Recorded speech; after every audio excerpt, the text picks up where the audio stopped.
الحمد للہ وکفا والصلاة والسلام علی عبادہ الذین اصطفى اما بعد فاعوذ باللہ من الشیطان الرجیم بسم اللہ الرحمن الرحیم اذ قال اللہ یا عیسیٰ انی متوفیک ورافعک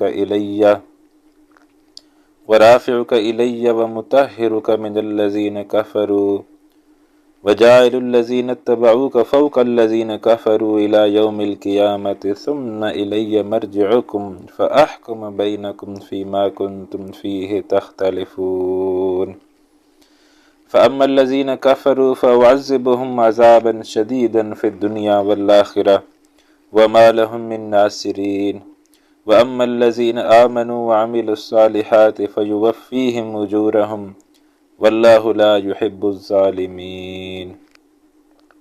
صدق اللہ العظیم وصدق رسولہ النبی الکریم۔ رب اشرح لی صدری ویسر لی امری واحلل عقدۃ من لسانی یفقہوا قولی۔ اللہم صلی علی محمد وعلی آل محمد کما صلیت علی ابراہیم وعلی آل ابراہیم انک حمید مجید۔ اللہم بارک علی محمد وعلی آل محمد کما بارکت علی ابراہیم وعلی آل ابراہیم انک حمید مجید۔ اللہم ارحمنا بالقرآن العظیم واجعلہ لنا اماما ونورا وہدا ورحمہ۔ اللہم ذکرنا منہ ما نسینا وعلمنا منہ ما جہلنا وارزقنا تلاوتہ آناء اللیل وآناء النہار وجعلہ لنا حجتا یا رب العالمین، آمین یا رب العالمین۔ عزیز طلبہ، السلام علیکم ورحمۃ اللہ وبرکاتہ۔ امید ہے آپ حسب معمول خیر و عافیت سے ہوں گے۔ اللہ تعالی ہم سب کو آفتوں، مصیبتوں، پریشانیوں، آزمائشوں سے محفوظ رکھے۔ اللہ کا کرم ہے کہ ہم ہر ہفتے جمع ہوتے ہیں اور قرآن حکیم کو سمجھنے کی ایک محنت کے اندر جو ہے وہ ہم شریک ہیں۔ اللہ تعالی ہماری اس محنت کو بھی اپنی بارگاہ میں قبول و منظور فرمائے۔ سورہ آل عمران کی آیت نمبر 54 تک ہم نے پچھلی کلاس میں مطالعہ مکمل کر لیا تھا۔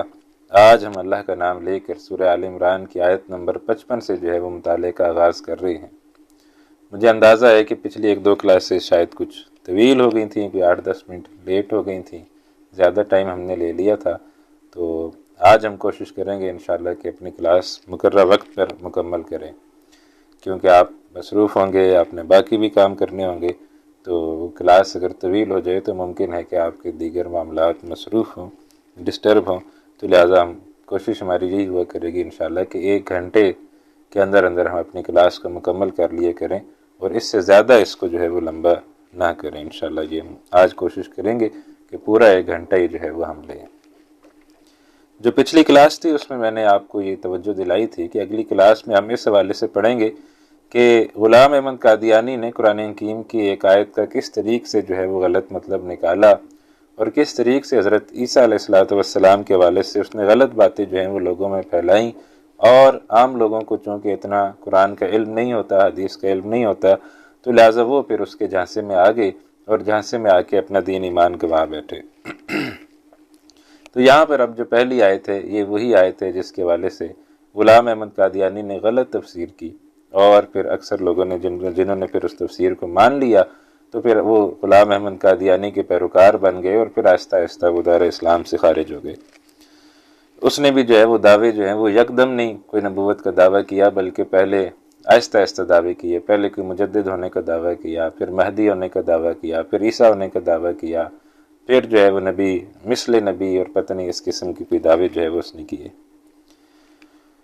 تو لہٰذا یہ جو آیت ہے اس کا اس نے کیا مفہوم نکالا، اب ہم اس آیت کی طرف آتے ہیں۔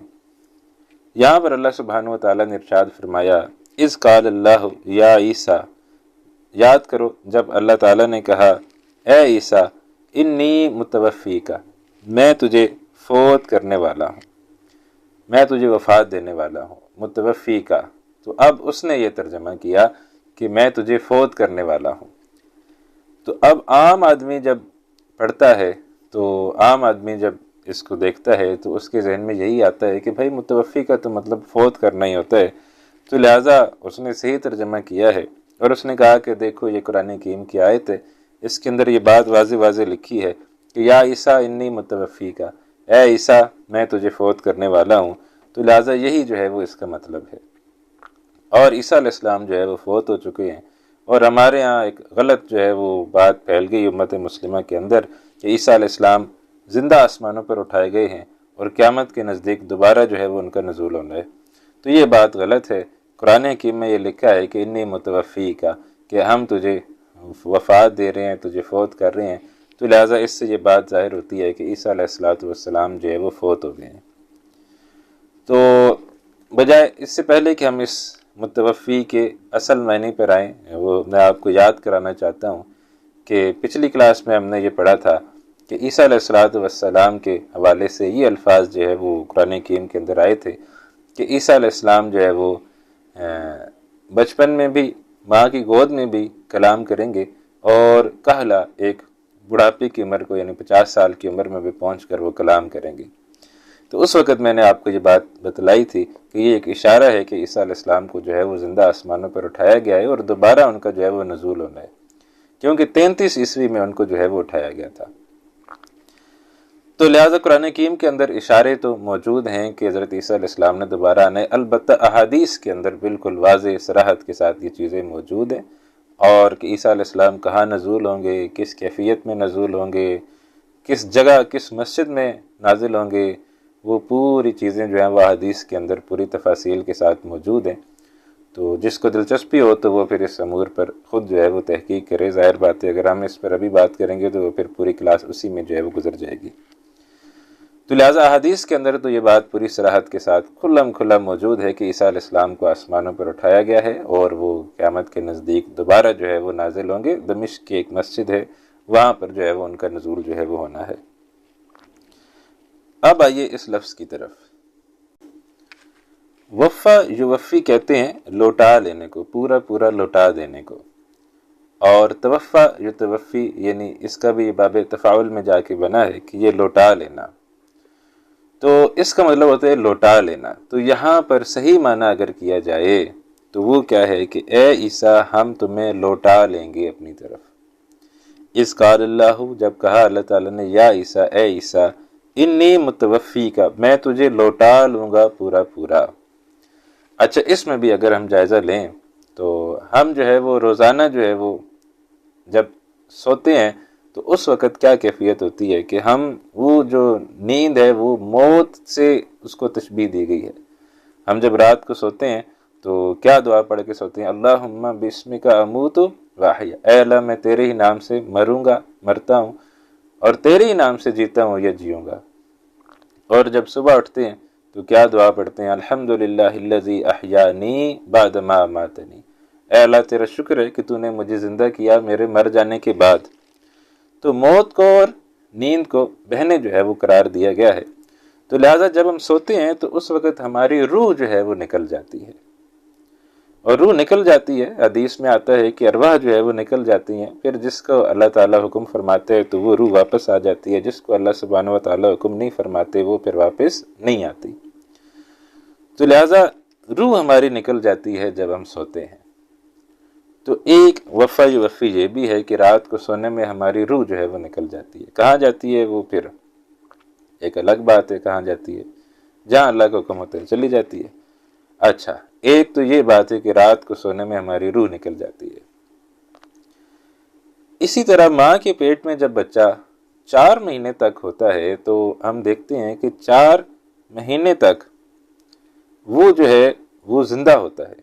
بلکہ یہ بھی بات سمجھ لیں کہ جو پیچھے ہونی چاہیے تھی کہ جب ہماری روح نکل جاتی ہے تب بھی زندہ تو ہم ہوتے ہیں، یعنی نیند کوئی مر جانے کا نام نہیں ہے، بلکہ نیند تو ایک کیفیت کا نام ہے جس میں روح نکل گئی ہے، البتہ ہم زندہ ہیں۔ تو وہ جان ہے ہمارے اندر، اس وقت ہمارے اندر جان ہوتی ہے، البتہ روح نہیں ہوتی۔ اسی طریقے سے ماں کے پیٹ میں جب بچہ 4 مہینے کا ہوتا ہے تو پھر آ کے اس کے ساتھ روح جو ہے وہ جوڑی جاتی ہے۔ تو لہٰذا اس سے پہلے بھی اس کے اندر جان ہوتی ہے، اس کے اندر روح نہیں ہوتی۔ تو جان علیحدہ چیز ہے، روح علیحدہ چیز ہے، اور یہ جو ہمارا جسم ہے یہ علیحدہ چیز ہے۔ اب جب موت کا وقت آتا ہے، ایک تو میں نے کہا کہ یہ عارضی موت جو ہم روزانہ ہمیں نصیب ہوتی ہے تو اس میں تو روح نکلتی ہے، جان باقی رہتی ہے۔ لیکن جب موت حقیقی کا وقت آتا ہے، جب ہم کہتے ہیں انسان مر گیا ہے، تو روح بھی نکل جاتی ہے، اور روح کے نکلنے کے ساتھ ساتھ جان بھی نکل جاتی ہے، دونوں چیزیں نکل جاتی ہیں۔ جسم جو ہے وہ باقی رہ جاتا ہے، تو جسم کو اٹھا کے جو ہے وہ ہم زمین کے اندر دفنا دیتے ہیں۔ جہاں تک حضرت عیسیٰ علیہ السلام کا معاملہ ہے، تو بات کی جائے تو وفا یوفی یا توفا صحیح معنوں میں پورا اگر کسی کا ہوا ہے تو وہ حضرت عیسیٰ علیہ السلام کا، کہ اللہ تعالیٰ نے ان کو زندہ اس جسم کے ساتھ، روح کے ساتھ، جان کے ساتھ، تینوں چیزوں کے ساتھ اللہ تعالیٰ نے ان کو اپنے پاس لوٹا لیا ہے۔ روح تو وہاں سے آئی تھی، جان بھی وہاں سے آئی تھی، جسم یہاں سے آیا تھا، لیکن جسم کے ساتھ حضرت عیسیٰ علیہ السلام کو اپنے پاس اللہ تعالیٰ نے لوٹا لیا ہے۔ تو صحیح معنوں میں اگر توفع کسی کا ہوا ہے تو وہ ہم کہہ سکتے ہیں کہ حضرت عیسیٰ علیہ السلام کا ہوا ہے۔ تو لہٰذا اس کے یہ معنی ہے کہ لوٹا لینا، واپس کر دینا، تو اس کے یہ معنی نہیں ہے کہ ہم تمہیں موت دے دیں گے۔ موت کے لیے قرآن کریم میں الفاظ موجود ہیں، لیکن یہاں پر موت کا لفظ نہیں آیا، یہاں پر آیا متوفی کا، ہم تجھے پورا لوٹا دیں گے، پورا لینے والا ہوں۔ تو حضرت عیسیٰ علیہ السلام جسم کے ساتھ، جان کے ساتھ، روح کے ساتھ، تینوں کے ساتھ زندہ آسمانوں پر موجود ہیں، اور جب قیامت کے قریب وقت آئے گا تو وہ دوبارہ جو ہے وہ نزول فرمائیں گے دنیا پر، اس زمین پر دوبارہ نازل ہوں گے۔ اچھا، یہ جو میں نے لفظ کہا ہے وفا یوفی، یہ آگے بھی ایک آیت میں آ رہا ہے، پھر میں آپ کو بتاؤں گا کہ غلام احمد قادیانی کی تشریح کیسے غلط ثابت ہوتی ہے اور قرآن اپنی حفاظت کیسے کرتا ہے۔ تو فرمایا اذ قال اللہ یا عیسیٰ انی متوفی کا، جب فرمایا اللہ تعالیٰ نے اے عیسیٰ میں تمہیں پورا لینے والا ہوں، ورافعک الیہ، اور تمہیں بلند کرنے والا ہوں۔ شان بھی بلند ہو سکتی ہے، اور یہ بھی ہے کہ اپنی طرف بلند کرنے والا ہوں، یعنی اوپر اٹھا لینے والا ہوں۔ تو اللہ سبحانہ و تعالیٰ نے عیسیٰ علیہ السلام کو زندہ آسمانوں پر جو ہے وہ اٹھا لیا۔ وَمُطَهِّرُكَ مِنَ الَّذِينَ كَفَرُوا، اور پاک کرنے والا ہوں آپ کو ان سے جنہوں نے کفر کیا، جو لوگ کافر ہیں ان سے پاک کرنے والا ہوں، اور آپ کو میں زندہ اپنے اوپر اٹھانے والا ہوں۔ یہود ہے، خاص طور پر یہود تھے جنہوں نے حضرت عیسیٰ علیہ السلام کا انکار کیا، تو ان سے پاک کر کے میں آپ کو زندہ اوپر آسمانوں پہ لے جانے والا ہوں۔ وَجَاعِلُ الَّذِينَ اتَّبَعُوكَ فَوْقَ الَّذِينَ كَفَرُوا إِلَى يَوْمِ الْقِيَامَةِ، اور کرنے والا ہوں ان کو جنہوں نے پیروی کی آپ علیہ السلام کی، غالب ان پر جنہوں نے کفر کیا قیامت کے دن تک۔ اب یہ جو ہے یہ بات سمجھنے کی ضرورت ہے کہ اس میں اللہ سبحانہ و تعالیٰ کیا ارشاد فرما رہے ہیں۔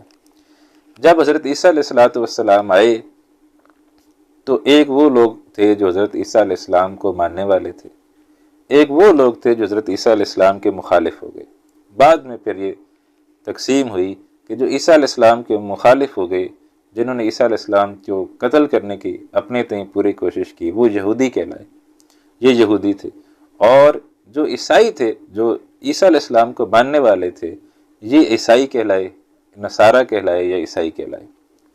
اب اللہ تعالیٰ یہ کہہ رہا ہے کہ میں قیامت تک آنے والے ٹائم تک جو عیسائی ہیں ان کو غالب رکھوں گا یہودیوں کے اوپر، اور یہ پیش گوئی ہے، یعنی قیامت تک یہودی جو ہے وہ کبھی عیسائیوں کے اوپر غالب نہیں آ سکیں گے، بلکہ عیسائی جو ہے وہ یہودیوں کے اوپر ہی ہمیشہ غالب رہیں گے۔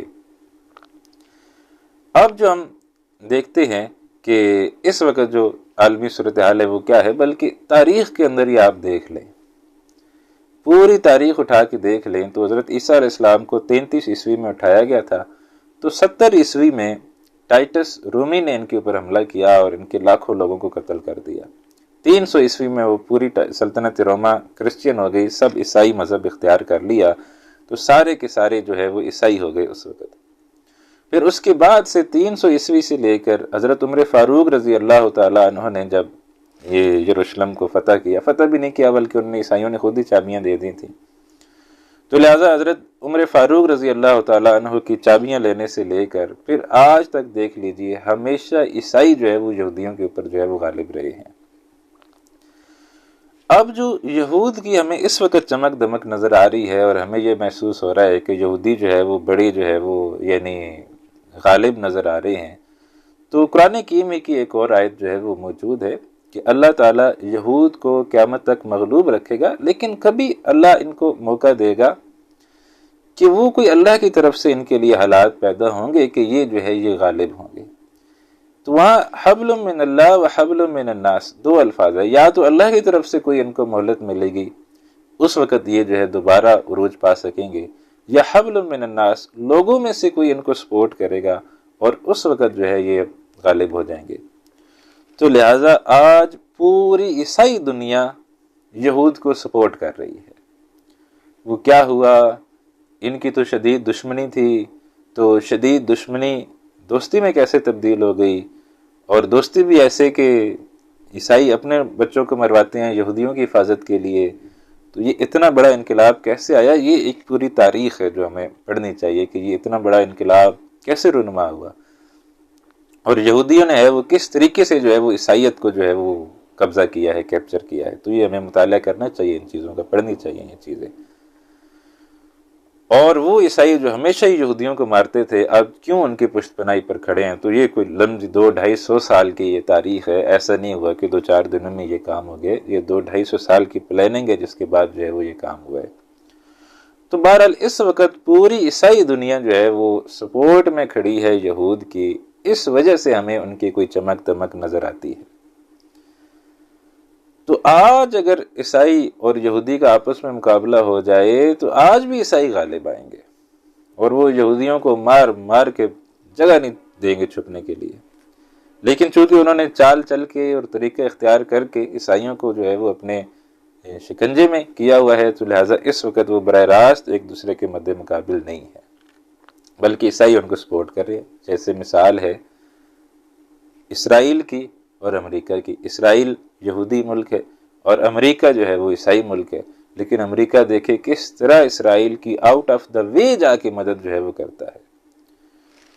تو لہٰذا عیسائیوں کے بغیر یہ ایک دن بھی جو ہے وہ نہیں گزار سکتے۔ جو عرب اسرائیل جنگ ہوئی تھی اس میں تو عربوں کو کافی نقصان ہونا پڑا تھا، لیکن بعد میں مصر نے جب حملہ کیا تھا اسرائیل کے اوپر غالباً 1974 میں، تو وہ مصر کا اسرائیل کے اوپر حملہ اتنا شدید تھا کہ اسرائیل جو ہے وہ ختم ہو جانا تھا اس حملے میں۔ لیکن امریکہ پھر اتنے جہاز لے کے آ گیا اسرائیل کے اندر، اتنے جہاز لے کے آ گیا کہ کہا جاتا ہے کہ سورج کا سایہ زمین پہ نہیں پڑتا تھا، محاورتاً یہ بات ہے کہ سورج کا سایہ زمین پر نہیں پڑتا تھا، اتنے امریکہ جہاز لے کر اسرائیل کے اندر آ گیا تھا اسرائیل کو بچانے کے لیے۔ تو لہٰذا پھر جو ہے وہ اسرائیل جو ہے وہ بچا تھا، تو ورنہ یہ جو ہے وہ اسرائیل اس وقت گیا تھا، یہودیوں کے ہاتھ سے نکل جانا تھا، مصریوں نے اس پر قبضہ کر لینا تھا۔ تو اس وقت جو ہمیں چمک دمک نظر آ رہی ہے یہود کی، یہ اس وجہ سے ہے کہ ان کو عیسائیوں کی سپورٹ حاصل ہے۔ اور یہ قرآن میں پیش گوئی موجود ہے کہ اگر کہیں سے لوگوں کی ان کو کوئی سپورٹ مل جائے گی تو پھر یہ کچھ عرصے کے لیے غالب جو ہے وہ آئیں گے۔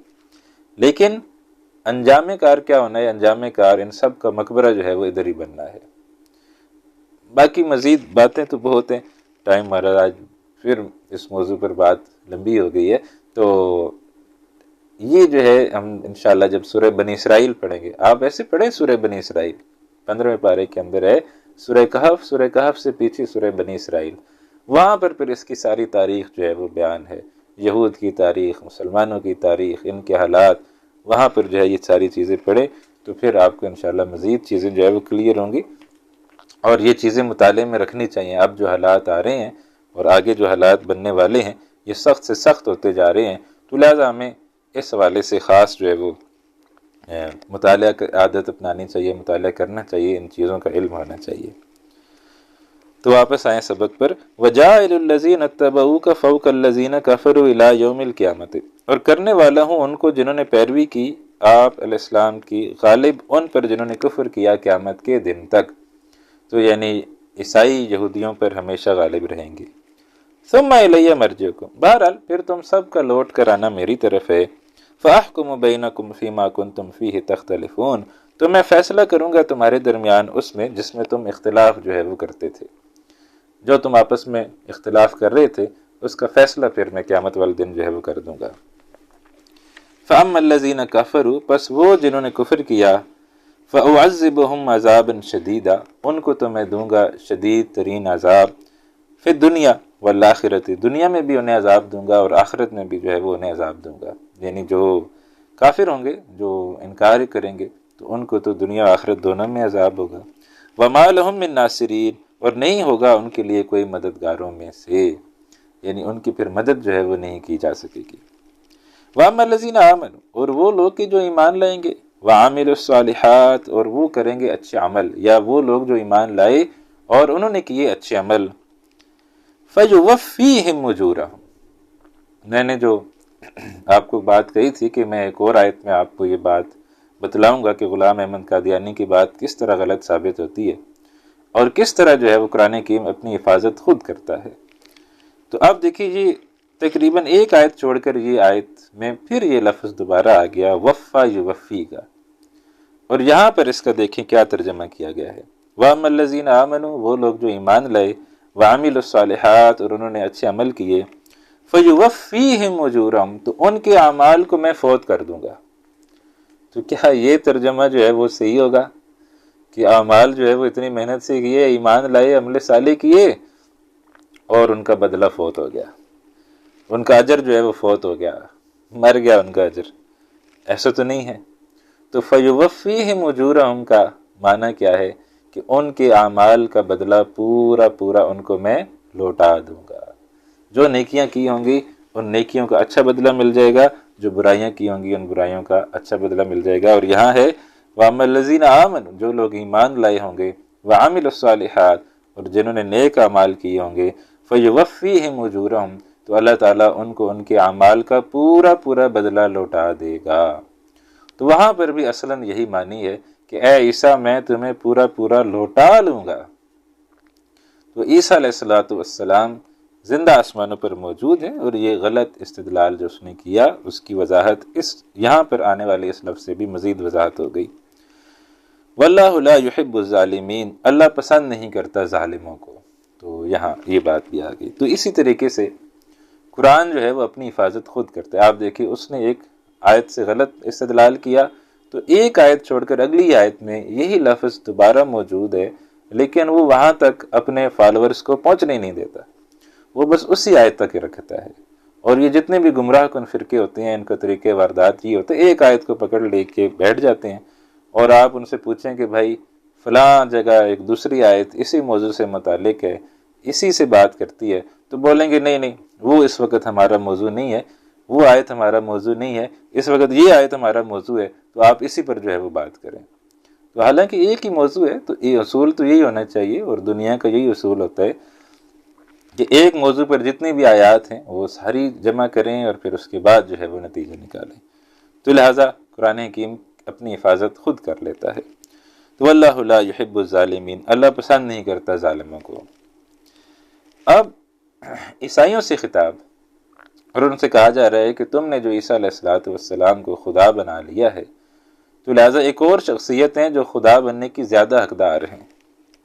فرمایا ذَلِكَ نَتْلُوهُ عَلَيْكَ مِنَ الْآيَاتِ وَالذِّكْرِ الْحَكِيمِ، پہلے تو یہ بات کہی، یہ ہے وہ ہم پڑھ رہے ہیں جسے اے نبی صلی اللہ علیہ وسلم آپ پر آیات اور حکمت بھرے ذکر میں سے، یعنی آپ کو ہم یہ آیات جو ہے وہ پڑھ کے سنا رہے ہیں، تو یہ اللہ تعالیٰ کی آیات ہیں۔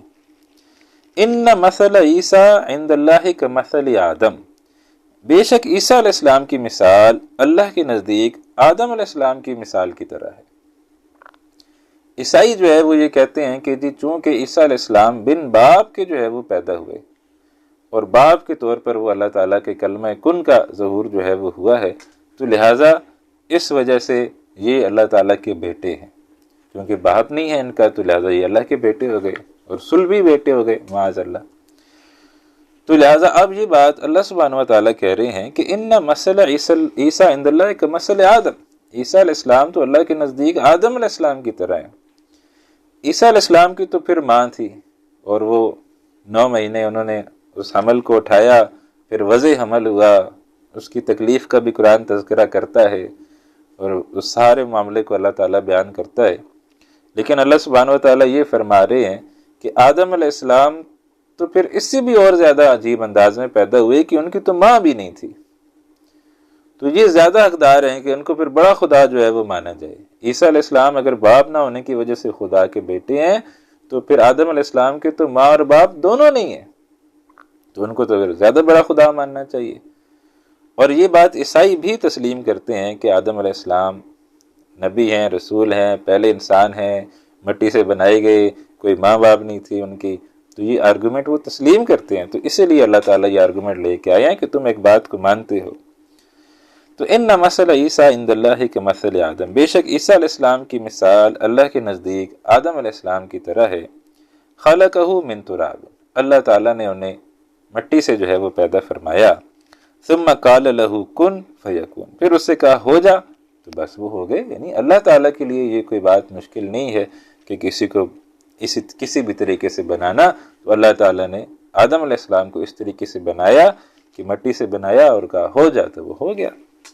الحق من ربک، اے نبی صلی اللہ علیہ وسلم حق ہے ہی آپ کے رب کی طرف سے۔ فلا تکم من الممترین، بس آپ نہ ہو جائیں شک کرنے والوں میں سے۔ اب ظاہر بات ہے یہ خطاب تو نبی اکرم صلی اللہ علیہ وسلم سے ہے، لیکن معاذ اللہ آپ جو ہے وہ کس طریقے سے شک کرنے والوں میں ہو سکتے ہیں؟ یہ اصل میں ہمیں امت کو خطاب کیا جا رہا ہے کہ تم جو ہے وہ نہ ہو جاؤ شک کرنے والوں میں سے۔ اب عیسائیوں کو مباہلے کی دعوت، یہ جو ساری آیات نازل ہوئی ہیں یہ ایسے وقت میں نازل ہوئی ہیں جب نجران سے ایک وفد آیا ہوا تھا عیسائیوں کا، اور وہ نبی اکرم صلی اللہ علیہ وسلم سے گفتگو فرما رہا تھا۔ یہ نجران میں بھی یہ بات پہنچی تھی کہ نبی اکرم صلی اللہ علیہ وسلم، مکے کے اندر ایک شخص ہے نبی اکرم صلی اللہ علیہ وسلم جنہوں نے نبوت کا دعویٰ کیا ہے، تو وہاں کے بادشاہ نے پھر کچھ اپنے پادری جو ہے وہ بھیجے تھے، بڑے بڑے پادری جو ہے وہ آئے تھے نبی اکرم صلی اللہ علیہ وسلم کے پاس، مدینے کے اندر انہوں نے جو ہے وہ قیام کیا تھا۔ تو اس وقت یہ ساری آیات نازل ہوئی تھیں، اور عیسائیوں اس عیسیٰ علیہ السلام کے حوالے سے بالکل وضاحت کے ساتھ یہ بات جو ہے وہ اللہ کے نبی صلی اللہ علیہ وسلم نے ان کو پڑھ کے سنا دی تھی۔ جو وہی تھی، جو قرآن تھا، اللہ کے نبی صلی اللہ علیہ وسلم نے مکمل وضاحت کے ساتھ ان کو پڑھ کے سنا دیا کہ عیسیٰ علیہ السلام کے حوالے سے ہمارا یہ موقف ہے، اور یہی صحیح موقف ہے، تو تم بھی ایمان لے آؤ، اسلام قبول کر لو۔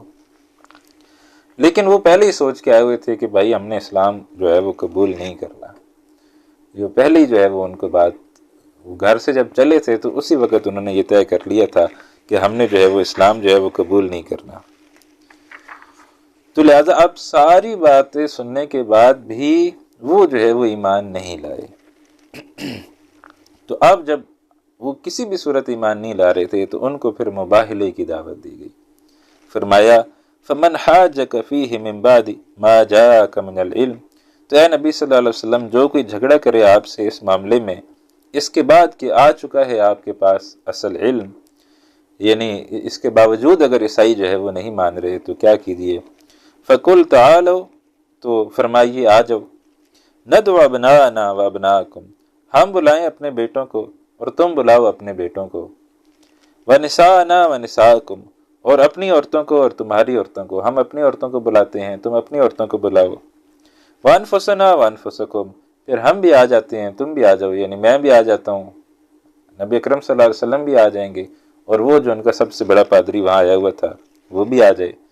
ثم نبتہل، پھر ہم اللہ تعالیٰ سے گڑ گڑا کر دعا کریں، یعنی ٹھیک ہے ایسا کرتے ہیں، تو پھر ہم پوری فیملیز کے ساتھ آ جاؤ، اور پھر ہم اللہ تعالیٰ سے مباہلے کی بات کریں گے، اللہ تعالیٰ سے گڑ گڑا کر دعا کریں گے۔ اور دعا کیا کریں گے؟ فَنَجْعَلْ لَعْنَةَ اللَّهِ لِلْكَاذِبِينَ، بس بھیجیں گے، یہ دعا کریں گے کہ اللہ کی لعنت ہو جھوٹے لوگوں پر، جو جھوٹ بول رہا ہے تو اللہ سبحانہ و تعالیٰ کی اس پر لعنت ہو۔ تو یہ مباہلے کا چیلنج پھر نبی اکرم صلی اللہ علیہ وسلم نے ان کو دیا کہ آؤ بھائی ہم پھر میدان میں مباہلہ کرتے ہیں۔ تو اس پر پھر وہ فرار ہو گئے۔ میں بتا رہا ہوں ان کو پتہ تھا کہ یہ نبی ہیں، جب گھر سے چلے تھے تب ہی ان کو پتہ تھا کہ یہ واقعی نبی ہیں۔ ایک واقعہ اس کے ضمن میں جو آتا ہے کہ یہ دو بھائی تھے، ایک بہت بڑا کوئی پادری تھا، ایک اس کا چھوٹا بھائی تھا۔ تو یہ جیسے ہی سفر پر روانہ ہوئے وہاں سے، تو چھوٹا بھائی جو تھا اس کے گھوڑے کو ٹھوکر لگی تو وہ گرنے لگا تھا، تو گرتے گرتے بچ گیا، بڑی مشکل سے اس نے اپنے آپ کو بچایا، اور بڑے بھائی کو خطاب کرتے ہوئے کہا کہ یہ نازیبہ الفاظ کے نبی اکرم صلی اللہ علیہ وسلم کے حوالے سے، اور کہا کہ ہم کیوں جو ہے وہ ادھر جا رہے ہیں۔ تو وہ جو بڑا بھائی تھا، جو بڑا پادری تھا، جس کے پاس زیادہ علم تھا، وہ فوراً اس نے جو ہے وہ ڈانٹا اپنے چھوٹے بھائی کو اور ناراض ہوا اور کہا خبردار تم نے ان شخصیت کے بارے میں کوئی نیگیٹو بات کہی، وہ واقعی اللہ کے نبی ہیں، وہ واقعی اللہ کے رسول ہیں۔ تو وہ چھوٹا حیران ہوا اس نے کہا کہ اگر آپ کو یہاں ہی پتہ ہے کہ وہ اللہ کے نبی ہیں اور رسول ہیں تو پھر ہم وہاں لینے کیا جا رہے ہیں؟ بتا دیں بادشاہ سلامت کو کہ بھائی وہ واقعی اللہ کے نبی اور رسول ہیں تو بات ختم ہو جائے۔ تو اس نے کہا کہ دیکھو اس وقت ہم کس طرح جو ہے وہ جا رہے ہیں، کتنا پروٹوکول ہے، ہمارے آگے بھی وہ اتنے جو ہے وہ سیکیورٹی کے اہلکار چل رہے ہیں، پیچھے بھی چل رہے ہیں، ہم کس طرح پروٹوکول میں چل رہے ہیں، کس طرح شان و شوکت کے ساتھ ہم جا رہے ہیں۔ تو لہٰذا اگر میں بادشاہ کو یہ بات بتا دوں گا تو لہٰذا وہ ہم سے ناراض ہو جائے گا اور پھر ہمیں قید میں ڈال دے گا، اور پھر یہ ساری چیزیں ہم سے جو ہے وہ چھن جائیں گی۔ تو اس چکر میں وہ جو ہے وہ اس نے بادشاہ کو بھی صحیح بات نہیں بتائی، اور نبی اکرم صلی اللہ علیہ وسلم کے سامنے آ کر بھی وہ پھر یہی کہتے رہا کہ نہیں، ہم نہیں مانیں گے، ہم نہیں مانیں گے، ہم نہیں مانیں گے۔ معلوم اس کو تھا کہ اللہ کے نبی صلی اللہ علیہ وسلم سچے رسول ہیں، سچے نبی ہیں، اور یہی وجہ ہے کہ وہ مباہلے سے پھر فرار بھی ہوا۔ نبی اکرم صلی اللہ علیہ وسلم گھر والوں کو لے کر آگے، آپ صلی اللہ علیہ وسلم تشریف لائے، حضرت علی، حضرت فاطمہ، حضرت حسن حسین، تو یہ حضرات اور بھی کوئی ہو میرے علم میں نہیں، لیکن یہ نام معلوم ہے۔ تو یہ جو ہے یہ نبی اکرم صلی اللہ علیہ وسلم ان کو لے کے تشریف لے کر آئے، اور پھر جو ہے یہ تو یہاں موجود ہوئے لیکن وہ جو ہے فرار ہو گئے، انہوں نے اس مباہلہ کرنے سے انکار کر دیا۔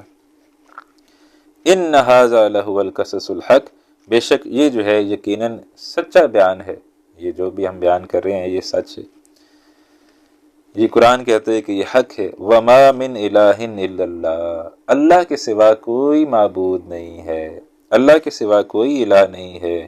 وان اللہ لہو العزیز الحکیم، اور بے شک اللہ ہی یقیناً زبردست ہے، کمال حکمت والا ہے۔ فإن تولوا، پھر اگر وہ رخ پھیر لیں، فإن اللہ علیم بالمفسدین، تو بے شک اللہ خوب جاننے والا ہے کہ فساد کرنے والے جو ہیں وہ کون ہیں، اللہ ان لوگوں کو خوب جو ہے وہ جانتا ہے۔ اب آگے جو ہے وہ دعوت کا انداز آ رہا ہے کہ دعوت جو ہے جب آپ دیں تو کس طریقے سے دعوت دیں۔ یہ بہت اہم بات ہے، اہم آیت ہے، ہمیں سمجھنا چاہیے کہ اگر ہم نے بھی دعوت دینی ہے تو کس طریقے سے دعوت جو ہے وہ دی جانی چاہیے۔ اور یہاں پر اہل کتاب کو دعوت دینے کے بارے میں کہا جا رہا ہے کہ اہل کتاب کو کس طریقے سے جو ہے وہ دعوت دینی ہے۔ اہل کتاب سے مراد یہود اور اہل کتاب سے مراد نصارہ ہیں، تو ان یہود اور نصارہ کو کس طریقے سے دعوت دینی ہے اس حوالے سے یہاں بات آ رہی ہے۔ فرمایا کل یا اہل الکتاب، کہہ دیجئے اے اہل کتاب، تعالوا الی کلمۃ سواء بیننا و بینکم، آؤ اس بات کی طرف جو یکساں ہے ہمارے اور تمہارے درمیان، یعنی اس بات کی طرف آؤ جو قدر مشترک ہے۔ یعنی آپ نے جب کسی کو دعوت دینی ہے تو جاتے ساری اختلافی بات بیان نہیں کرنی، بلکہ جاتے ساری جو قدر مشترک ہے وہ جو ہے وہ بیان کرنی ہے۔ قرآن حکیم میں یہ اسلوب ہمیں نظر آتا ہے کہ قرآن جو ہے وہ یہود کی بھی تعریف کرتا ہے، یعنی ویسے تو قرآن جو ہے وہ جب ان کو رگڑنے پہ آتا ہے تو ٹھیک ٹھاک قسم کی ان کی دلائی کرتا ہے، لیکن جو ان میں سے اچھے لوگ ہیں قرآن ان کی تعریف بھی کرتا ہے۔ جیسے قرآن حکیم میں یہ فرمایا گیا کہ یہ اہل کتاب میں سے کوئی ایسے بھی ہیں کہ تم ان کے پاس ڈھیروں سونا رکھوا دو تو جیسے ہی تم مانگو گے تو وہ فوراً تمہیں ادا کر دیں گے۔ یعنی ایسے نیک اور صالح لوگ بھی ان اہل کتاب کے اندر، یہود کے اندر موجود ہیں، جو ڈھیروں سونا بھی تم ان کے پاس امانت رکھوا دو تو جیسے ہی تم مانگو گے تو فوراً تمہیں واپس کر دیں گے۔ اور ساتھ ہی یہ بھی کہتا ہے کہ انہی یہود میں سے ایسے بھی ہیں کہ تم ان کو 1 دینار جو ہے وہ بطور امانت رکھوا دو تو وہ بھی تمہیں واپس نہیں کریں گے، الا یہ کہ تم ان کے سر کے اوپر کھڑے ہو جاؤ، اور سر کے اوپر کھڑے ہو کے بولو بھائی آج تمہیں دینار لے کے جاؤں گا، پھر شاید تمہیں دینار مل جائے، ورنہ ملنے والا نہیں ہے۔ تو جو یہ اسلوب ہے کہ دشمن کی بھی اچھی بات کو سراہنا چاہیے، اور کوئی بھی انسان انبیاء کے علاوہ تو کوئی بھی انسان 100% پرفیکٹ نہیں ہوتا، اس کے اندر کوئی نہ کوئی برائیاں ہوتی ہیں، اور جو اچھے سے اچھا انسان ہوتا ہے، بہت ہی کوئی اچھا انسان ہو، اس کے اندر بھی کوئی خامیاں، کمیاں، کوتاہیاں ہوتی ہیں، اور کوئی برے سے برا انسان ہو، کتنا ہی وہ برا کیوں نہ ہو، اس کے اندر بھی کوئی نہ کوئی اچھائیاں، اچھے پہلو ضرور ہوتے ہیں۔ تو جب آپ دعوت دینے جائیں تو ایک تو یہ کہ قدر مشترک پر بات کریں کہ بھائی دیکھو ہمارے اور تمہارے درمیان یہ بات قدر مشترک ہے، اور پھر اس کی اچھی پہلو کو آپ اکنالج کریں کہ بھائی یہ بات تو ماشاءاللہ اچھی ہے، اس میں اب ذرا مزید اگر آپ پالش کریں اپنے آپ کو تو یہ جو کوئی کمیاں کوتاہیاں ہیں یہ بھی دور ہو سکتی ہیں۔ تو قرآن حکیم جو ہے وہ ہمیں انداز سکھلاتا ہے وہ یہ ہے کہ بڑا ہی پیار سے محبت سے جو ہے وہ لوگوں کو دعوت دی جائے۔ ہم نے جو وہ طریقہ سیکھ لیا ہے دعوت کا، وہ ڈنڈا اٹھایا ہوا ہے، اور ڈنڈا اٹھا کے اس طریقے سے اگلے کے سر پہ مارتے ہیں کہ اگلا جو ہے وہ چیخ مارتا ہے کہ یہ کس قسم کی دعوت مجھے دی ہے۔ کوئی نماز نہیں پڑھتا، ہمارا کوئی دوست ہے، ساتھی ہے، عزیز ہے، نماز نہیں پڑھتا، اب ہم نے اس سے نماز پڑھوانی ہے، تو ہم اس سے اتنا ٹانٹ کریں گے نا، تو نماز نہیں پڑھتا، تو مسلمان ہے، تو کیسا مسلمان ہے، تو نماز نہیں پڑھتا، شرم آنی چاہیے تجھے، حیا آنی چاہیے تجھے۔ تو اب جب آپ اس کو ایسی باتیں کریں گے تو وہ اگر نماز بھی نہیں پڑھتا تو وہ آپ کے بارے میں کوئی پازیٹیو رائے تو نہیں قائم کرے گا، وہ آپ کو پھر دل میں جس قسم کے باتیں کر رہا ہوگا وہ میں یہاں بیان نہیں کر سکتا۔ تو اب ہم نے تو اس کو نماز پڑھانی ہے نا، تو ہم نے اس کو کیسے پھر پیار سے، محبت سے، سلیقے سے دیکھیں، جب اس کا دل جو ہے وہ مولڈ ہو رہا ہو، جب اس کا دل جو ہے وہ نرم ہو، اس وقت بات کی جائے، حکمت کے ساتھ بات کی جائے۔ ویسے تو اگر آپ بیٹھے ہیں اور اذان ہوئی ہے اور آپ اٹھ کے چلے گئے ہیں نماز کے لیے تو یہ بھی ایک دعوت ہی ہے، آپ اٹھے ہیں وضو کے چلے گئے، یہ بھی ایک دعوت ہی ہے۔ اچھا، ہم نے اس کو کوئی زبردستی تو تھوڑی لے کے جا سکتے ہیں، اللہ تعالیٰ نے ہر انسان کو آزاد پیدا کیا، ہم اس کو کوئی زبردستی تو نہیں لے کے جا سکتے نا، کہ زبردستی ہم اس کو نماز پڑھانے کے لیے لے جائیں۔ تو ہم نے تو اس کے اندر یہ چیز پیدا کرنی ہے کہ وہ نماز خود جو ہے وہ سمجھے کہ یہ اللہ تعالیٰ نے میرے اوپر فرض کیا، اور وہ خود نماز پڑھنے پر آمادہ ہو۔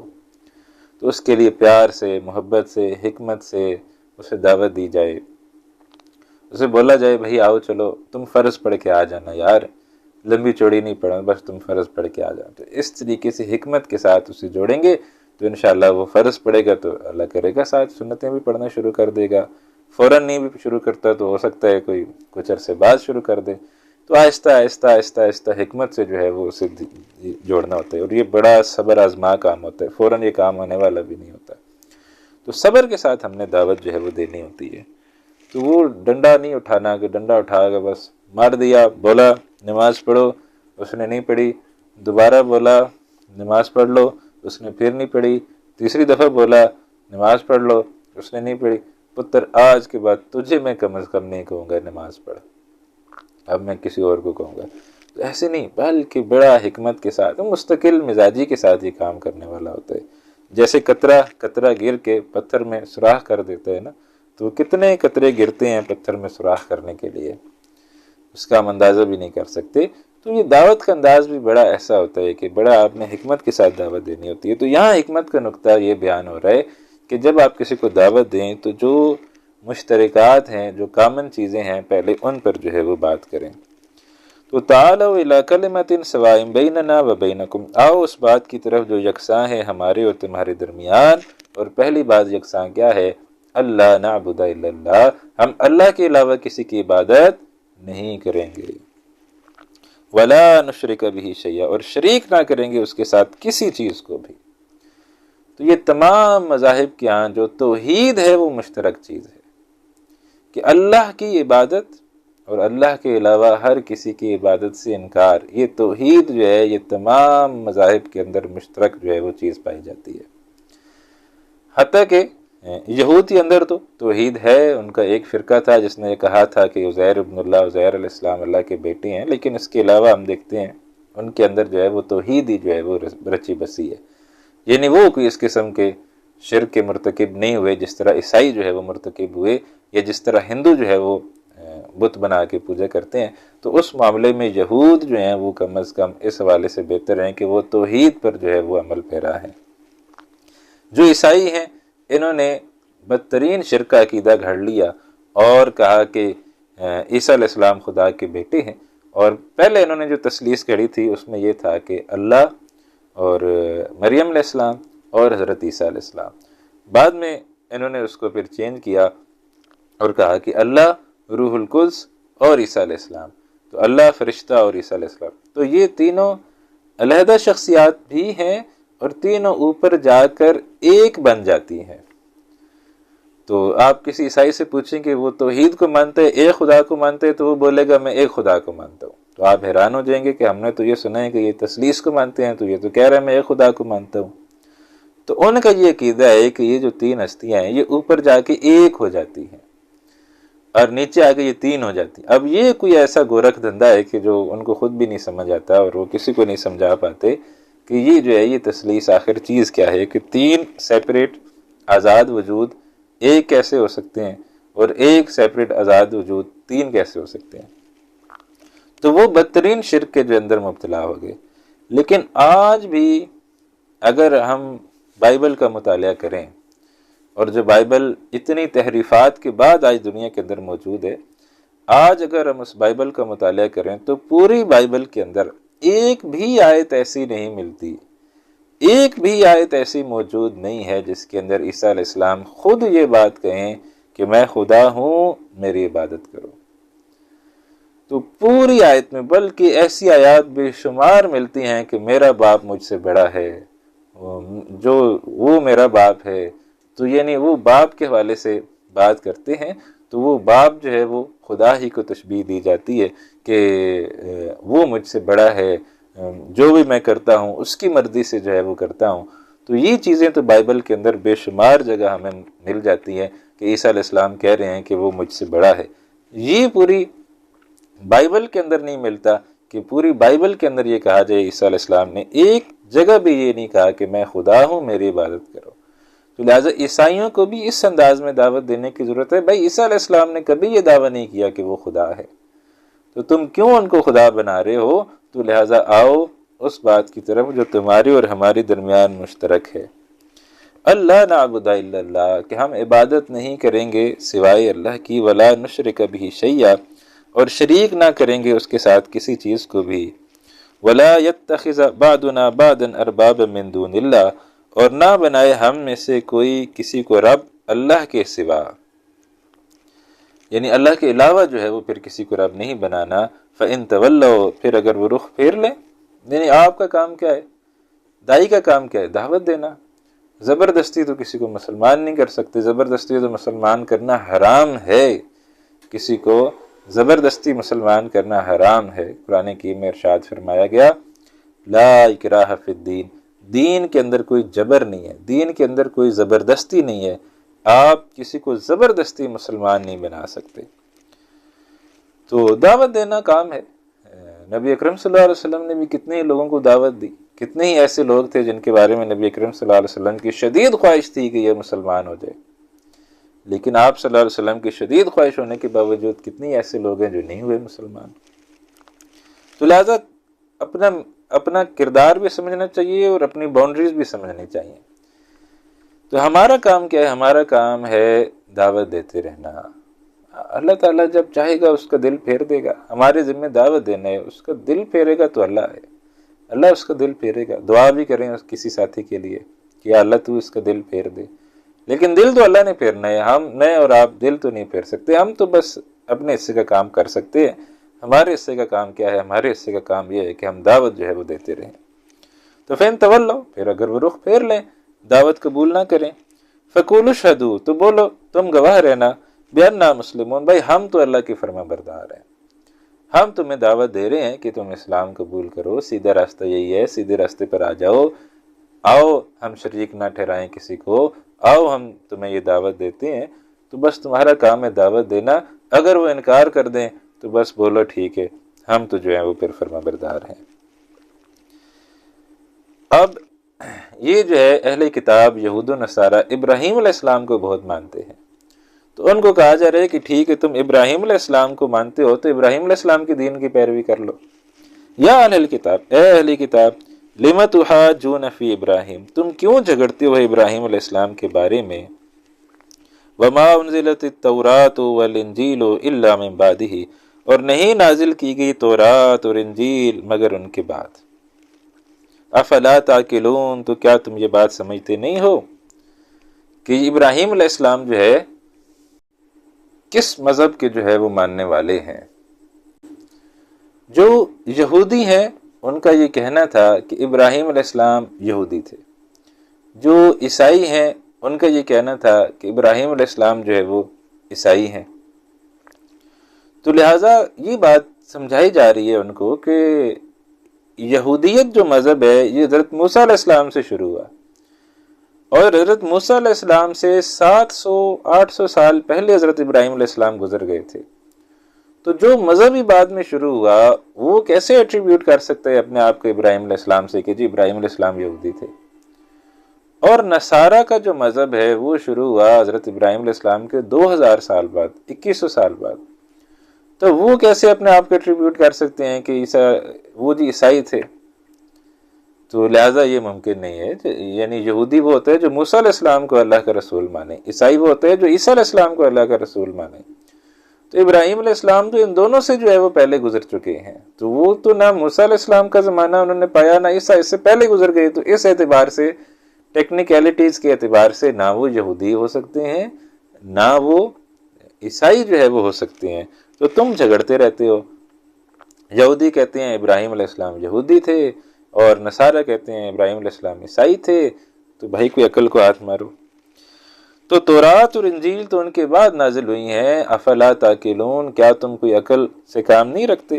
جیسی مثال ہے جیسے ہم کوئی کہیں کوئی نبی اکرم صلی اللہ علیہ وسلم سے بھی بہت پہلے کی کوئی شخصیت ہو اور اس کو بولیں کہ وہ تو صحابی تھے، تو بھائی صحابہ تو وہ ہیں جنہوں نے نبی اکرم صلی اللہ علیہ وسلم کا زمانہ پایا اور آپ صلی اللہ علیہ وسلم کا حالت ایمان میں دیکھا۔ آپ سے پہلے کوئی صحابی جو ہے وہ کیسے ہو سکتا ہے؟ تو لہٰذا اسی طرح کی بات ہے کہ یہود و نصارہ کا جب سلسلہ شروع ہوا، حضرت موسیٰ علیہ السلام کے بعد جو سلسلہ شروع ہوا، عیسیٰ علیہ السلام کے بعد جو شروع ہوا، اس سے پہلے والی شخصیت کو آپ اپنے اندر کیسے جو ہے وہ شامل کر سکتے ہیں؟ ہاں انتم ہؤلاء حاججتم فیما لکم بہ علم، دیکھو یہ تم لوگ ہو جنہوں نے جھگڑا کیا ہے اس بات میں تمہیں جس کا علم تھا۔ فلم تحاجون فیما لیس لکم بہ علم، تو کیوں تم جھگڑا کرتے ہو اس بات میں جس کا تمہیں علم ہی نہیں ہے؟ یعنی یہ تو تمہارے سامنے کی بات ہے، یہ تو تم سمجھ سکتے ہو بات کہ ابراہیم علیہ السلام تم سے پہلے کی شخصیت ہیں، تو وہ کس طرح یہودی اور نصارہ ہو سکتے ہیں؟ تو لہٰذا اور یہ بات تم سمجھ سکتے ہو، جو بات تم نہیں سمجھ سکتے وہ اس کے بارے میں تم سوچ لو۔ واللہ یعلم وانتم لا تعلمون، اللہ جانتا ہے تم نہیں جانتے۔ ما کان ابراہیم یہودیا ولا نصرانیا، ابراہیم علیہ السلام نہ یہودی تھے نہ نصرانی تھے، ولیکن کان حنیفا مسلما، لیکن وہ تو حنیف تھے، سیدھے راستے پر چلنے والے تھے، یکسو تھے، اور مسلمہ فرما بردار تھے۔ ولیکن کان حنیفا مسلما، لیکن وہ تھے یکسو اور فرما بردار، وما کان من المشرکین، اور وہ نہیں تھے شرک کرنے والوں میں سے۔ یعنی ابراہیم علیہ السلام کو اللہ تعالیٰ یہ ایٹریبیوٹ پیش کر رہا ہے، اللہ تعالیٰ ان کی یہ شان بیان کر رہا ہے کہ ابراہیم علیہ السلام جو ہے وہ شرک کرنے والوں میں سے نہیں تھے۔ تو یہ بہت بڑا اعزاز ہے کہ کسی شخصیت کے بارے میں اللہ سبحانہ و تعالیٰ یہ ارشاد فرمائے کہ یہ مشرکوں میں سے نہیں ہے، یہ بہت بڑا اعزاز ہے۔ ان اول الناس بابراہیم للذین اتبعوہ، ابراہیم علیہ السلام کی قریب کون ہے؟ ابراہیم علیہ السلام کو قرب رکھنے کے اصل حقدار کون ہے؟ تو ان اول الناس بابراہیم، بے شک تمام لوگوں میں زیادہ قریب ہیں ابراہیم علیہ السلام کے وہ اتبعوہ، جنہوں نے اس کی پیروی کی ہے، جنہوں نے اس کی اتباع کی ہے، جنہوں نے ان کے وہ جو چیزیں لے کے آئے تھے ان چیزوں کو مانا ہے۔ وَهَذَا النَّبِيُّ، اور یہ نبی صلی اللہ علیہ وسلم یہ زیادہ قریب ہیں ابراہیم علیہ السلام کے، چونکہ یہ جو دعوت وہ لے کے آئے تھے ابراہیم علیہ السلام بعین ہی وہی دعوت نبی اکرم صلی اللہ علیہ وسلم بھی پیش فرما رہے ہیں۔ تو لہٰذا یہ دونوں جو ہیں یہ شخصیات ایک دوسرے کے بالکل قریب ہیں، ان کے قریب ہیں، ان کے ساتھی ہیں۔ وَهَذَا النَّبِيُّ، اور یہ نبی ہیں۔ اور آپ دیکھ لیجئے پورے قرآن حکیم میں دو شخصیات ہیں جن کے بارے میں کہا گیا ہے کہ ان کی اتباع کرو۔ وَاتَّبِعْ مِلَّةَ إِبْرَاهِيمَ حَنِيفًا، ابراہیم علیہ السلام کی اسوہ حسنہ کی پیروی کرو، اتباع کرو۔ اور دوسری شخصیت نبی اکرم صلی اللہ علیہ وسلم ہے جن کے بارے میں کہا گیا ہے کہ ان کی بھی اتباع کرو۔ قُلْ إِن كُنتُمْ تُحِبُّونَ اللَّهَ فَاتَّبِعُونِي يُحْبِبْكُمُ اللَّهُ وَيَغْفِرْ لَكُمْ۔ تو پورے قرآن میں دو ایسی شخصیات ہیں جن کے بارے میں اللہ فرماتے ہیں کہ ان کی اتباع کرو۔ وَاتَّبِعْ مِلَّةَ إِبْرَاهِيمَ حَنِيفًا، ابراہیم علیہ السلام کی ملت کی اتباع کرو، ان کے نقش قدم پر چلو۔ اور آپ دیکھ لیجئے ابراہیم علیہ السلام کا مقام و مرتبہ ہمارے نزدیک کتنا بلند ہے کہ ہماری نماز ہی پوری نہیں ہوتی جب تک ابراہیم علیہ السلام کا تذکرہ ہم نہ کر لیں۔ کم از کم 4 دفعہ ابراہیم علیہ السلام کا نام ہم لیتے ہیں ہر نماز کے اندر۔ اللہم صلی علی محمد وعلی آل محمد کما صلیت علی ابراہیم وعلی آل ابراہیم، صرف ابراہیم علیہ السلام نہیں، ان کی اولاد پر بھی، انک حمید مجید، اور اللہم بارک علی محمد وعلی آل محمد کما بارکت علی ابراہیم وعلی آل ابراہیم۔ درود ابراہیمی، یہ نام ہی اس کا درود ابراہیمی ہے، تو 4 دفعہ جو ہے وہ ابراہیم علیہ السلام کا اس کے اندر جو ہے وہ تذکرہ آتا ہے۔ تو ہمارے نزدیک بھی ان کی کتنی شان ہے اور اللہ کے نزدیک بھی ان کی کتنی شان ہے کہ جو سب سے محبوب امت ہے، اور نبی اکرم صلی اللہ علیہ وسلم کی امت جو سب سے اعلیٰ محبوب امت ہے اللہ سبحانہ و تعالیٰ کو، ان کی عبادت ہی مکمل نہیں ہوتی جب تک ابراہیم علیہ السلام پر درود السلام جو ہے وہ نہ بھیجے۔ تو وہ حاضر نبی، یہ نبی جو ہیں یہ قریب ہیں حضرت ابراہیم علیہ السلام کے، والذین آمنوا، اور وہ لوگ بھی ابراہیم علیہ السلام کے قریب ہیں جو ایمان لائے ہیں، نبی اکرم صلی اللہ علیہ وسلم کے اوپر ایمان لائے ہیں یا جو ایمان لائے ہیں۔ وَهَذَا النَّبِيُّ وَالَّذِينَ آمَنُوا، اور وہ لوگ جو نبی اکرم صلی اللہ علیہ وسلم پر ایمان لائے ہیں۔ وَاللَّهُ وَلِيُّ الْمُؤْمِنِينَ، اللہ مومنوں کا دوست ہے، جو اہل ایمان والے ہیں اللہ تعالیٰ پھر ان کا دوست ہے۔ تو اللہ تعالیٰ ہمیں بھی یہ سعادت نصیب فرمائے کہ ابراہیم علیہ السلام کے نقش قدم کی پیروی ہم بھی کریں، ابراہیم علیہ السلام کو ہم بھی سمجھیں کہ وہ بھی ہمارے بڑے ہیں، دوست ہیں، اور ان کے نقش قدم پر چلنے کی کوشش کریں، ان کی سیرت کا ہم بھی مطالعہ کریں، اور تاکہ اللہ سے بھی دوستی کریں۔ واللہ ولی المؤمنین، اللہ اہل ایمان کا بھی دوست ہے۔ وَدَّت طَائِفَةٌ مِّنْ أَهْلِ الْكِتَابِ لَوْ يُضِلُّونَكُمْ، اب اہل کتاب کی مسلمانوں سے دشمنی کا جو ہے وہ تذکرہ آ رہا ہے، اور چاہا ہے ایک گروہ نے اہل کتاب میں سے کہ کاش وہ گمراہ کر دیں تمہیں اے مسلمانوں، یعنی وہ بڑی ان کی یہ خواہش ہے کہ کسی طریقے سے مسلمانوں کو جو ہے وہ گمراہ کر دیا جائے۔ وَمَا يُضِلُّونَ إِلَّا أَنفُسَهُمْ، اور وہ گمراہ نہیں کرتے مگر اپنے ہی آپ کو، وَمَا يَشْعُرُونَ، اور وہ اس کو سمجھتے نہیں ہیں۔ یا اہل الکتاب، اے اہل کتاب، لِمَ تَکْفُرُونَ بِآیَاتِ اللَّهِ، تم کیوں انکار کرتے ہو اللہ تعالیٰ کی آیات کا، وَأَنْتُمْ تَشْهَدُونَ، جبکہ تم خود اس بات کے گواہ ہو کہ وہ برحق ہے۔ اور یہ آج بھی تورات پڑھیں، انجیل پڑھیں اور چیزیں دیکھیں تو آج بھی یہ اسی نتیجے پر پہنچیں گے کہ نبی اکرم صلی اللہ علیہ وسلم پر ایمان لانا جو ہے وہ بہت ضروری ہے۔ تو ایک انداز، کیوں تم انکار کرتے ہو اللہ کی آیات کا حالانکہ تم خود گواہی دیتے ہو کہ وہ برحق ہے۔ داعیانہ انداز ہے ایک یہ جس میں یہ بات کی جا رہی ہے۔ یا اہل الکتاب، اے اہل کتاب، اب یہ ذرا غصے والا انداز ہے۔ لِمَ تَلْبِسُونَ الْحَقَّ بِالْبَاطِلِ، کیوں ملاتے ہو حق کو باطل کے ساتھ، وَأَتَكْتُمُونَ الْحَقَّ، اور کیوں چھپاتے ہو تم حق کو، وَأَنْتُمْ تَعْلَمُونَ، جبکہ تم اس بات کو جانتے ہو۔ تو یہ جو ہے یہ انداز کہ اللہ تعالیٰ فرما رہے ہیں کہ اہل کتاب کیوں لاتے ہو حق، ملاتے ہو حق کو باطل کے ساتھ، اور کیوں چھپاتے ہو حق کو جبکہ تم جانتے ہو۔ اب یہود کی ایک اور شرارت کا تذکرہ جو ہے وہ آ رہا ہے، اور وہ ایک اور شرارت کیا تھی کہ مسلمانوں کے حوالے سے یہ بات جو ہے وہ مشہور ہو گئی تھی کہ مسلمان جو ہیں وہ بڑے پکے ایمان والے ہوتے ہیں۔ بھائی یہ جو ایک دفعہ مسلمان ہو جائے تو پھر جو مرضی ہو جائے یہ دوبارہ جو ہے وہ اسلام کو چھوڑتا نہیں ہے۔ تو صحابہ اکرام رضوان اللہ علیہم تعالی اجمعین کی یہ جو ایک ریپوٹیشن بن گئی تھی، یہ جو ایک ان کی شخصیت کا ایک تاثر جو ہے وہ ہر جگہ ابھر کر گیا تھا کہ بھائی یہ ایسے لوگ ہیں، ان کے اوپر پہ جتنا مرضی تشدد کر لو، جتنا مرضی ظلم کر لو، حتیٰ کہ ان کی جان لے لو، تب بھی یہ نبی اکرم صلی اللہ علیہ وسلم کا ساتھ چھوڑتے نہیں ہیں۔ تو یہ بات بھی ایک بہت اٹریکٹیو تھی کہ آخر تو نبی اکرم صلی اللہ علیہ وسلم کی شخصیت کے اندر کوئی ایسی کشش موجود ہے نا کہ جس کی وجہ سے لوگ جو ہے وہ پھر ان کو چھوڑتے نہیں ہیں، ایک دفعہ جڑ جائیں تو پھر کسی صورت ان کو چھوڑتے نہیں ہیں۔ تو یہ جو اٹریکشن تھی، یہ جو ایک تعارف تھا، یہ جو ایک بات تھی، اس کی اثر پذیری کو کم کرنے کے لیے، اس بات کو ختم کرنے کے لیے یہود نے جو ہے وہ کیا سازش کی؟ یہود نے جو ہے وہ یہ سازش کی کہ انہوں نے کہا کہ ایسا کرتے ہیں، ہم میں سے کچھ علماء جو ہیں وہ کیا کریں گے، صبح صبح جو ہے وہ نبی اکرم صلی اللہ علیہ وسلم پر ایمان لے آئیں گے، جائیں گے اور آپ صلی اللہ علیہ وسلم کے پاس بیٹھیں گے اور بولیں گے جی ہم ایمان لے آئے، اور شام کو کیا کریں گے، پھر کپڑے جھاڑیں گے اور بولیں گے بھائی ہمیں تو ادھر کوئی خاص بات نظر نہیں آئی، ہم دوبارہ جو ہے وہ کافر ہو رہے ہیں۔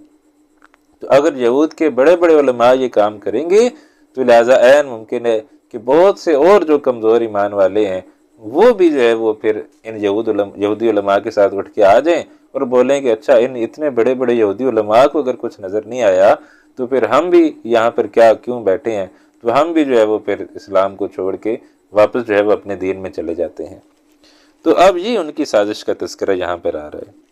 وقالت طائفة من اہل الکتاب، اور ایک کہا یہ گروہ نے اہل کتاب میں سے، آمنوا بالذی انزل علی الذین آمنوا وجہ النہار، ایمان لاؤ اس کلام پر جو نازل کیا گیا ہے ان پر جو ایمان لائے دن کے شروع میں، وَاکْفُرُوا آخرہ، اور انکار کر دو دن کے آخر میں۔ صبح صبح مسلمان ہو جاؤ، بولو ہم مسلمان ہو گئے، اور شام کو جا کے دوبارہ کافر ہو جاؤ، لعلہم یرجعون، شاید کہ یہ بھی کچھ جو ہے وہ واپس آ جائیں، ان میں سے بھی کچھ جو ہیں وہ دوبارہ واپس آ جائیں اپنے دین پر۔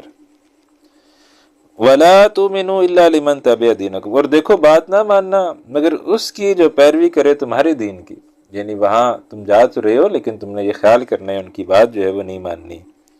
قُلْ إِنَّ الْهُدَىٰ هُدَى اللَّهِ، اے نبی صلی اللہ علیہ وسلم فرمائیے بے شک اصل ہدایت تو اللہ ہی کی ہدایت ہے، اللہ جس کو چاہتا ہے ہدایت جو ہے وہ دیتا ہے۔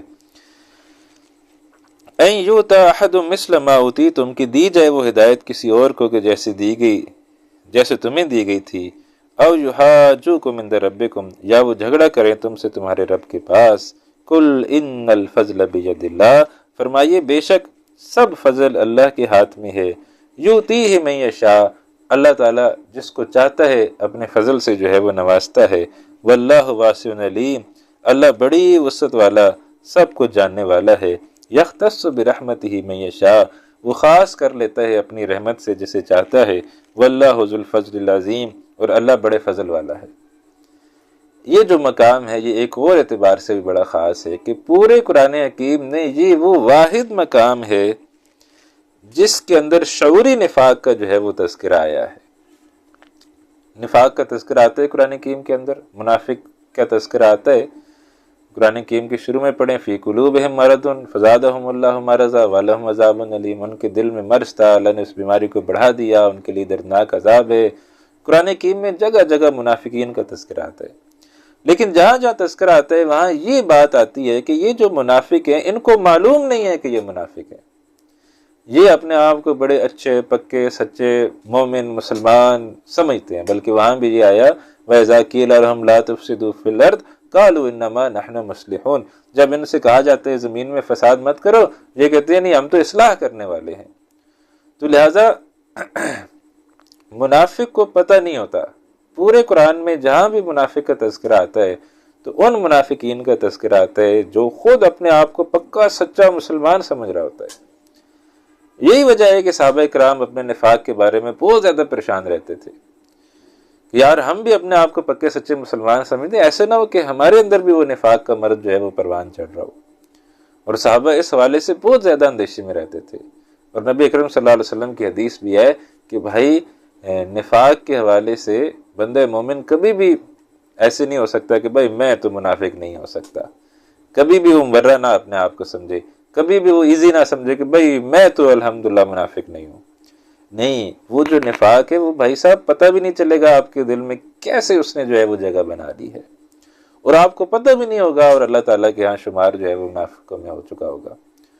تو وہ کچھ خاص علامات ہیں جن کو نبی اکرم صلی اللہ علیہ وسلم نے بتلایا کہ یہ علامات جس کے اندر پائی جائیں تو اس کے اندر نفاق پوری طرح موجود ہے۔